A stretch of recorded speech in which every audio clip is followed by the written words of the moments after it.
بسم اللہ الرحمن الرحیم۔ السلام علیکم ورحمۃ اللہ وبرکاتہ۔ الحمد للہ رب العالمین والعاقبۃ للمتقین والصلاة والسلام علی سیدنا وحبیبنا محمد وعلی آلہ واصحابہ اجمعین۔ گرامی قدر بھائیوں اور لائق احترام ساتھیوں، رمضان المبارک کے مسائل کے حوالے سے گفتگو کا سلسلہ جاری ہے، اور آج ہمارا موضوع ہے اگر کوئی شخص رمضان المبارک کے دن میں روزے کی حالت میں اپنی بیوی سے مجامت کر لیتا ہے تو اس کا کیا شرعی حکم ہے۔ اس سلسلے میں رسول کریم صلی اللہ علیہ وسلم سے جو حدیث وارد ہے، بخاری مسلم کی یہ حدیث ہے کہ ایک شخص اللہ کے رسول صلی اللہ علیہ وسلم کے پاس آیا اور کہنے لگے کہ میں ہلاک ہو گیا اور میں برباد ہو گیا۔ تو آپ نے فرمایا کس چیز نے آپ کو ہلاک کر دیا ہے؟ تو فرمانے لگا کہ میں نے اپنی بیوی سے مجامت کر لی ہے، رمضان کے دن میں روزے کی حالت میں میں نے اپنی بیوی سے تعلق قائم کر لیا ہے۔ تو پھر آپ صلی اللہ علیہ وسلم نے اسے 3 باتیں فرمائیں۔ پہلی بات، هل تستطيع ان تعتق رقبہ، کیا آپ گردن آزاد کرنے کی استطاعت رکھتے ہیں؟ تو وہ کہنے لگا نہیں۔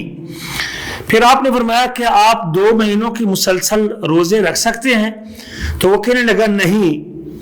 تو پھر تیسرے نمبر پہ آپ نے اس سے پوچھا کہ آپ 60 مسکینوں کو کھانا کھلا سکتے ہیں؟ تو وہ کہنے لگا نہیں۔ تو آپ نے فرمایا اچھا بیٹھ جائیے۔ وہ شخص بیٹھ گیا۔ پھر اللہ کے رسول صلی اللہ علیہ وسلم کی مجلس میں کسی نے ایک ٹوکرا کھجوروں کا بھیجا، اور آپ صلی اللہ علیہ وسلم نے اسے وہ کھجوریں دے دیں، اور آپ نے فرمایا کہ آپ اسے صدقہ کر دیجئے اپنی طرف سے، اس غلطی کے نتیجے میں اس کو غریب لوگوں میں تقسیم کر دیجئے۔ تو وہ شخص کہنے لگا میرے سے زیادہ فقیر کون ہے، میرے سے زیادہ کون فقیر ہے؟ تو اللہ کے رسول صلی اللہ علیہ وسلم ہنس پڑے اس کی بات سننے کے بعد، اور آپ نے فرمایا کہ خذ ہو فاطم اہلک، آپ اسے لے لیجئے اور اپنے گھر والوں کو کھلائیے۔ اس حدیث سے ایک بہت بڑے گناہ کا پتہ چلتا ہے کہ اگر کوئی شخص رمضان کے دنوں میں روزے کی حالت میں اپنی بیوی سے مجامت کر لیتا ہے تو یہ بہت بڑا گناہ ہے۔ اور اسی وجہ سے جب اس نے کہا کہ میں ہلاک ہو گیا، برباد ہو گیا، مارا گیا، تو آپ نے اس کے اس ہلاکت کے اوپر اقرار کیا، خاموشی کا اظہار کیا، اور یہ پتہ چلا کہ اس کا گناہ بہت بڑا گناہ تھا اور یہ حرام کام تھا اس کے لیے۔ اور بعض روایتوں میں ہے کہ اس نے کہا کہ میں جل گیا، احترقت، میں تو جل گیا، میرے سے اتنا بڑا گناہ ہو چکا ہے۔ تو یہ الفاظ اس گناہ کی شدت پر دلالت کرتے ہیں۔ اسی طرح اس حدیث سے یہ بات بھی معلوم ہوئی کہ اگر کوئی شخص رمضان کے دنوں میں ایسی غلطی کر لیتا ہے تو اس کا روزہ باطل ہو جائے گا۔ اگر اس نے جان بوجھ کے بہوش حواس ایسا کام کیا ہے تو پھر اس کے اوپر قضا بھی واجب ہوگی، اس دن کی قضا بھی دینی پڑے گی جو روزہ اس نے جماع کے ساتھ فاسد کیا ہے، اور ساتھ توبہ بھی کرنی پڑے گی، اور تیسرے نمبر پہ اس کو کفارہ بھی ادا کرنا پڑے گا۔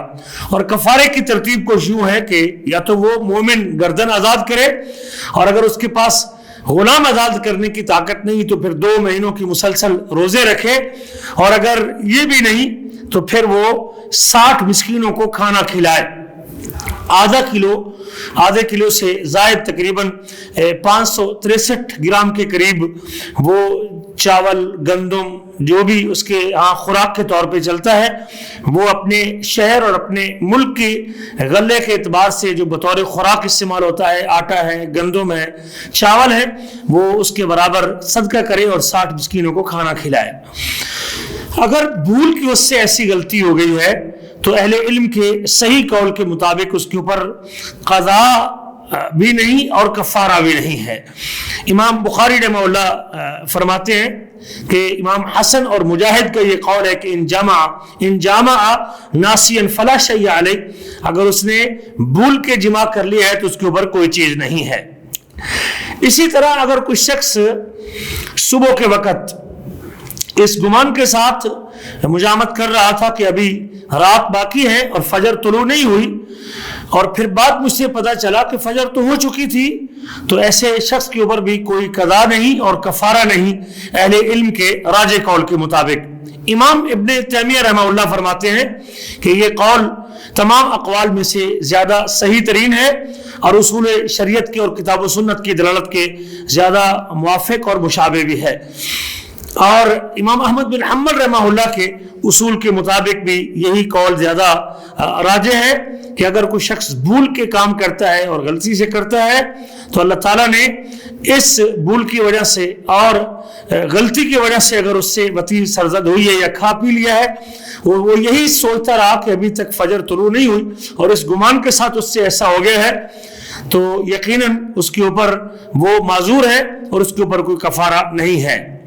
اسی طرح اگر خاتون جس سے جمع کیا گیا ہے اس کے اوپر کیا ہے شرعی طور پہ، اس کے ذمے اس کا روزہ فاسد ہو جائے گا اور اس کے اوپر قضا بھی ہوگی، لیکن اس کے اوپر کفارہ نہیں ہوگا۔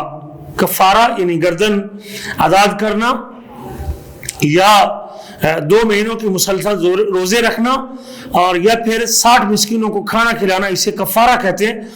اگر خاتون تیار نہیں تھی اس کام کے لیے تو اس کے اوپر صرف قضا ہے اور کفارہ نہیں ہے۔ اللہ تعالیٰ سے دعا ہے کہ اللہ تعالیٰ ہمیں اپنے حکموں کی خلاف ورزی سے بچائے، نافرمانی سے بچائے، اور اللہ تعالیٰ ہمیں ایمان نصیب فرمائے اور اپنی بندگی کی توفیق نصیب فرمائے۔